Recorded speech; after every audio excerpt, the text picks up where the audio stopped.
Howdy YouTube, today we're taking a look at the Jakks Ultimate Struggle Piccolo versus Second Form Cell. A really cool set, certainly a very rare set and quite an expensive one to actually find. I picked this up as part of a deal, so pricing for me wasn't too bad. But it's a set I really wanted to pick up, and the main reason for that is this figure here, the Second Form Cell figure. Some people love it, some people hate it. I love it. I think that is the best form of Cell. I love the voice acting from it. I remember watching it as a kid and absolutely loved the storyline. You know, there's the great battle with Cell and Tien and Android 16. It was just a really, really good storyline. Big fan of the Cell arc and the Cell character. Piccolo as well, really cool. As you can see, he's got a bit of battle damage and stuff. I really wish Jakks still continued to make the Dragon Ball Z figures. I think the Irwin ones, for what they were pretty good, but then the Jakks took it to another level, more articulation, more detail, and a lot better scaling as well. So very excited to get this opened up and out of packaging. At the top, nice shot of Piccolo, and on the right, a nice shot of Cell as well. And taking a look on the back, literally everything on the back here is something that I would love to have in my collection. Ultimate Struggles, we've got Super Saiyan Goku and Frieza. Obviously the Cell Piccolo pack, Super Saiyan 2 Trunks and Vegeta. Really great sets there. Hard to pick up as well. We've got the Absorbing Boo playset. That looks sick, actually, if I'm completely honest. Then we've got Dragon Ball GT. We've got General Rildo, Pan and Guru, Super Saiyan 4 Goku, Goku and Trunks as well. Then we've got, Dragon Ball Z Series 14, Vegeta, Oob, Teen Trunks, Kid Buu, and Goku. Also got the Tenkaichi Stadium as well, which looks like a pretty cool set, if I'm honest. So with that, let's get Piccolo and Cell opened up and out of packaging.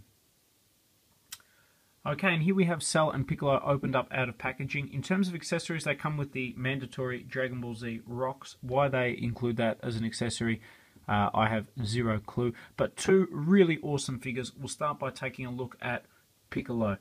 Now, Piccolo is obviously one of the most iconic Dragon Ball Z characters, and they've done a really good job with this figure here. Lots of nice detail, lots of battle damage and everything. I'll bring it forward so you guys can take a look at the face. I think they did a good job with that. The face is a little bit dark for the green than what I remember on the show, but that could just be me not watching it for a while. The hat does come off, and you can also take off the cape, which I'll just show you on Piccolo. Kind of cool. It literally just slots off with some difficulty, I might add.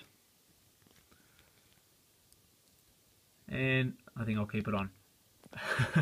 No, I'll end up taking it off at some point. Moving down the rest of the figure, you can see there. Pretty cool. I remember as a kid having just the normal Piccolo, and that was one of my favourite figures of all time. So to get him in a battle damaged version is really neat. Now without his cape, you can see there's quite a bit of detail on this guy. One thing I'm finding also with the Cell is that the Jakks paint is starting to wear and is starting to fade, which is something that is a little annoying, if I'm honest, especially for the high price that these sort of figures are. You can see on the back there the paint coming off.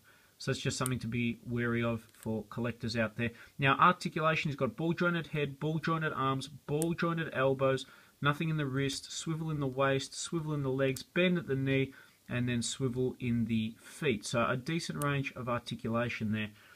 Certainly a very cool figure, and one that I'm very happy they included in this set. Now we'll take a look at the whole reason I bought this set, and that's for the Second Form Cell. One of my favourite character designs of all time. There's just something about the Second Form that I love. He's a lot beefier. He's not as sleek as his final form, but he's a little bit more refined than the original. I love that dark, deep, guttural voice that he's got as well. Looks really cool. Lots of nice detail on this guy, which hopefully you can see. I think Jakks did an incredible job nailing Cell. I don't think he was ever released as a single figure, but I could be wrong. I'm pretty sure he only came in the 2-pack. There was also a couple of 2-packs where he was released, actually. Now he does have ball jointed head, ball jointed arms, ball jointed elbows, nothing in the wrist. Oh no, swivel in the wrist, swivel in the waist, legs move forward and back, bend at the knee, and then ball jointed ankles. So a little bit more articulation than the Piccolo. A really cool figure. Now the tail as well is soft rubber, so you can mold it and move it into whatever shape you see fit. But overall, just a really cool looking figure. Really nice indeed. Part of a great storyline as well. Just for size comparison, I've got Second Form Cell and Piccolo with some other Dragon Ball Z figures. You can see he scales really well with the Irwin figures.